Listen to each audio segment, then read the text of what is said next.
12 जून 2025, एक तारीख जो सैकड़ों परिवारों के लिए कैलेंडर का सिर्फ एक दिन नहीं बल्कि जिंदगी को दो हिस्सों में बांट देने वाली कहानी बन गई। एक हिस्सा प्लेन हादसे से पहले का और दूसरा उसके बाद का।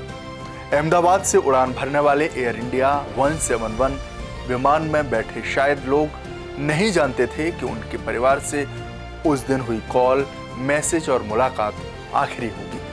टेक ऑफ के बाद कुछ ही सेकंड्स में हुआ विमान हादसा 260 जिंदगियां खत्म कर गया। लेकिन एक सवाल जो आज भी पूछा जा रहा है, जिसका जवाब आज तक नहीं मिला है, आखिर ऐसा क्या हुआ था उस विमान में?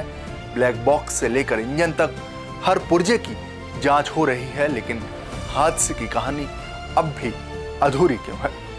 इस रिपोर्ट में आपको बताएंगे कि जांच में अब तक क्या क्या सामने आया है और वो कौन से सवाल हैं जिनके जवाब का इंतजार आज भी उन लोगों को है जिनके अपने इस हादसे का शिकार हो गए। नमस्कार, मैं हूं देवेश यादव और आप देख रहे हैं प्राइम न्यूज। अहमदाबाद प्लेन हादसे की जांच की शुरुआत ब्लैक बॉक्स से हुई थी। दुर्घटना के बाद फ्लाइट डेटा रिकॉर्डर और कॉकपिट वॉइस रिकॉर्डर दोनों बरामद कर लिए गए। उनका डेटा निकाला गया और महीनों तक उसका विश्लेषण किया गया। जांच में जो सबसे जरूरी बात निकलकर सामने आई वो बेहद चौंकाने वाली थी।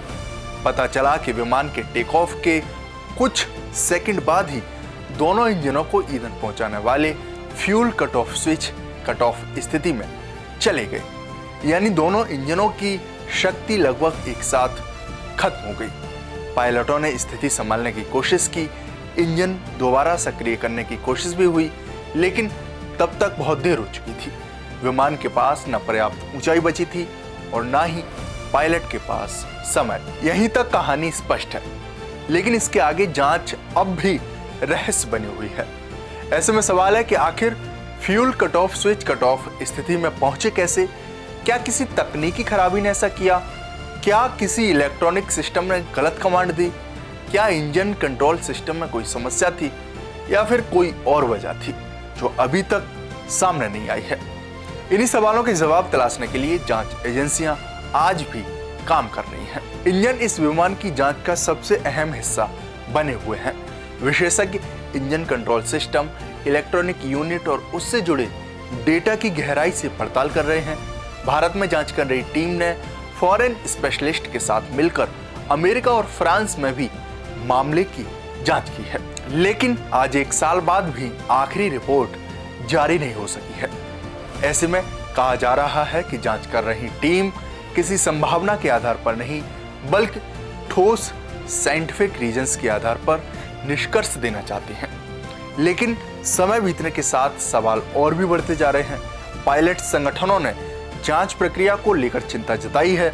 कुछ विशेषज्ञों का कहना है कि अभी भी कई तकनीकी पहलुओं की पूरी तस्वीर सामने नहीं आई है। वहीं जांच एजेंसियों का कहना है कि हर संभावना की जांच की जा रही है और किसी भी निष्कर्ष पर पहुंचने से पहले सभी तथ्यों की पुष्टि भी जरूरी है। लेकिन इस जांच के बीच आपको बता दें कि यह हादसा सिर्फ एक दुर्घटना भर नहीं है बल्कि जीवन भर का दर्द भी है।